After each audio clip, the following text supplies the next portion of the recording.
अस्सलाम वालेकुम। मैं हूं Danish and working as a taxation officer in लेवरीफाई। आज का जो हमारा टॉपिक है वो है कि जो कंपनी या इंडिविजुअल या एओपी जो कि नॉन फाइलर या इनएक्टिव स्टेटस जिनका शोर होता है वो क्यों होता है, उसके पीछे क्या ऐसी चीज़ें हैं या क्या उसकी रीज़न्स हैं, वो मैं आज यहाँ आपके सामने डिस्कस करूँगा। उसमें जो सबसे पहली चीज़ है कि हम लोग जब देख रहे होते हैं कि जब पोर्टल पे जा रहे हैं कि किसी कंपनी का, किसी इंडिविजुअल का, एओपी का एनटीएन हम लोग इंटर करते हैं तो वो हमें इनएक्टिव नज़र आ रहा होता है या नॉन फाइलर नज़र आ रहा होता है। उसकी एक सबसे बड़ी रीज़न तो ये है कि वो अपनी जो एनुअल टैक्स रिटर्न है वो फाइल नहीं करते। अब इसमें एक चीज़ ये कंसिडर करने वाली है कि एनुअल रिटर्न, अब इनकम टैक्स और सेल टैक्स अलग अलग चीज़ें हैं। मैं पहले आपको बताऊंगा कि इनकम टैक्स में क्यों मतलब इंडिविजुअल या कंपनी या एओपी इनएक्टिव हो जाते हैं या नॉन फाइलर हो जाते हैं, और दूसरी तरफ सेल टैक्स में कब हो जाते हैं। ठीक है, अब इसमें है कि जो इंडिविजुअल या एओपी या कंपनी नॉन फाइलर हो जाते हैं इनकम टैक्स में, वो होते हैं जब वो कोई टैक्स रिटर्न अपने साल की फाइल नहीं करते।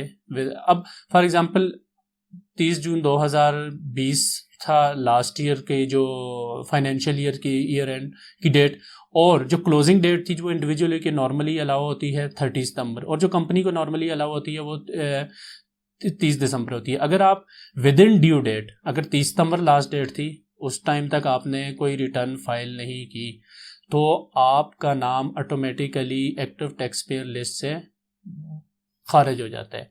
इसी तरह कंपनी अगर अपनी रिटर्न 31 दिसंबर तक नहीं फाइल करती, उसका नाम भी टैक्स रिटर्न उसे एक्टिव टैक्स पेयर लिस्ट से आउट हो जाएगा। इसलिए ड्यू डेट तक कोई भी कंपनी हो, इंडिविजुअल हो या एओपी हो, उसको अपनी रिटर्न फाइल करनी होती है। अगर नहीं करते तो वो उनका नाम एक्टिव टैक्स पेयर लिस्ट से आउट हो जाता है।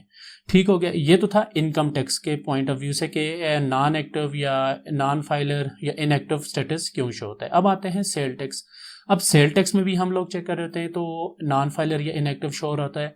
उसकी एक सबसे बड़ी रीज़न ये है कि जब individual company OP has a sale business, वो जब कर रहे हों, कोई बिजनेस कर रहे हैं, तो उसमें वो अपनी जो सेल टैक्स रिटर्न है वो मंथली वो 2 कंसेक्यूटिव पीरियड्स की सबमिट नहीं करवा रहे होते। अब जो सेल टैक्स में जो रिटर्न है वो 2 मंथ्स कंसेक्यूटिव्स हैं, यानी पीरियड। अब सेल टैक्स का जो पीरियड होता है वो 1 मंथ का होता है, जबकि इनकम टैक्स का जो होता है वो पूरा साल का होता है।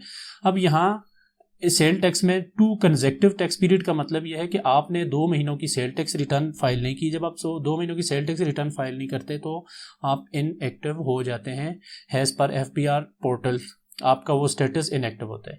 फिर उसके बाद यह है कि अब सेल टैक्स की साइड पे तो यह है कि आप 2 महीनों की जो रिटर्न फाइल करते हैं वो उसके बाद आप फाइलर हो जाते हैं। ठीक है, स्टेटस आपका एक्टिव हो जाता है। लेकिन जब आप इनकम टैक्स साइड आते हैं, इनकम टैक्स में ऐसा नहीं है। इनकम टैक्स की आपकी जो एनुअल टैक्स है रिटर्न है वो अगर आप ड्यू डेट के बाद फाइल करते हैं तो तब आपका नाम सिर्फ और सिर्फ रिटर्न फाइल करने से नहीं आएगा। उसके लिए ज़रूरी है कि आप एक पेनल्टी पे करेंगे, जो कि टैक्स ईयर 2019 से ये न्यू एक लॉज लाए थे, उसके अंदर ये पेनल्टीज वाला कॉन्सेप्ट था। पहले ये होता था कि अगर आपने ड्यू डेट पे अपनी रिटर्न फाइल नहीं की तो आप पूरा साल ही नॉन फाइलर रहते थे, लेकिन अभी आप फाइलर बन सकते हैं। वो कैसे? आप पूरे साल की टैक्स रिटर्न फाइल करेंगे आफ्टर ड्यू डेट जब भी आप फाइल करते हैं, और उसके साथ अगर आप इंडिविजुअल हैं तो आपको 1000 रुपया पेनल्टी पे करना पड़ेगी। अगर आप एओपी हैं तो आपको 10,000 रुपया पेनल्टी पे करना पड़ेगी, और अगर आप कंपनी हैं तो आपको 20,000 रुपया पेनल्टी पे करना पड़ेगी। ये जब आप पेनल्टीज पे कर देंगे और सेल और इनकम टैक्स रिटर्न फाइल कर देंगे तो आपका नाम automatically active tax payer list में आ जाएगा।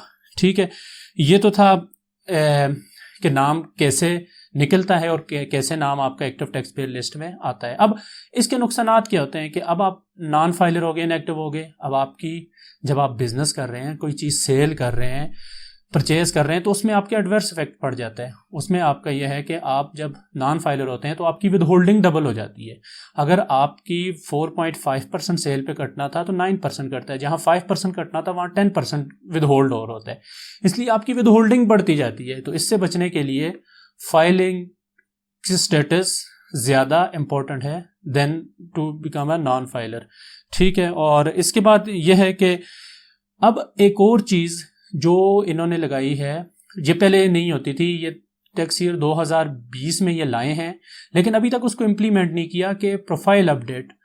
अब जितनी भी कंपनीज हैं, इंडिविजुअल है, एओपी है, अदर देन सैलरीड क्लास को इसमें से एग्जाम किया है, बाकियों को यह है कि अपनी प्रोफाइल अपडेट करनी है रेगुलर।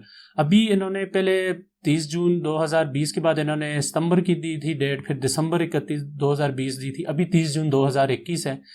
और देखें अभी 2021 के बाद भी इसकी कोई एक्सटेंशन मिलती है या नहीं मिलती, लेकिन बहरहाल यह है कि उससे भी नॉन फाइलर हो जाता है कोई भी इंडिविजुअल कंपनी या एओपी, अगर उसने अपनी प्रोफाइल अपडेट ना की होगी 30 जून तक।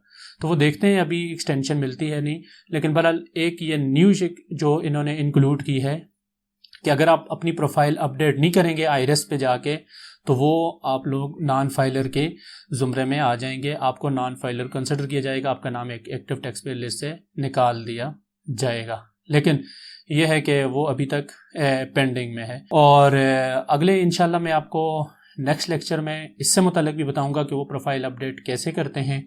तो उससे मुतालिक मैं एक डिटेल में आपको वीडियो आपके साथ शेयर करूंगा। होपफुली आपको अभी एक्टिव इनएक्टिव का स्टेटस और इसकी जो रीज़न्स हैं वो आपको समझ आ गई होंगी। अगर आपका कोई क्वेश्चन है तो आप कमेंट सेक्शन में ज़रूर मुझे बताइएगा। अल्लाह हाफ़िज़।